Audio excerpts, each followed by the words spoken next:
ആ ഗോപു ഇപ്പൊ കിടന്ന് വിളിക്കാൻ തുടങ്ങും. ദേ, എന്നെ കൊണ്ടൊന്നും പറയിപ്പിക്കില്ലേ. ബാലേട്ടന് അവിയല്, ഗോപുവിന് തീയല്. എനിക്ക് 2 കൈയേ ഉള്ളൂ. ഗോപുവിനോട് ഞാൻ പറയുന്നുണ്ട് ഈ കളക്കളിയൊക്കെ. അയ്യോ, എന്റെ പൊന്നരേവല്ലേ, ഈ കാര്യത്തിൽ നമുക്ക് 2 പേർക്കും ഒരു അഡ്ജസ്റ്റ്മെന്റിൽ പോയേ പറ്റൂ. എന്നാലും നിനക്കിതൊന്നും പഠിക്കാൻ വയ്യല്ലേ?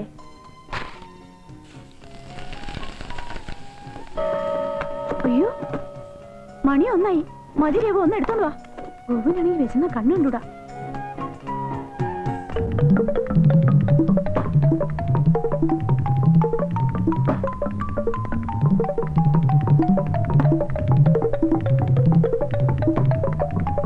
രഘു, തീയലെവിടെ?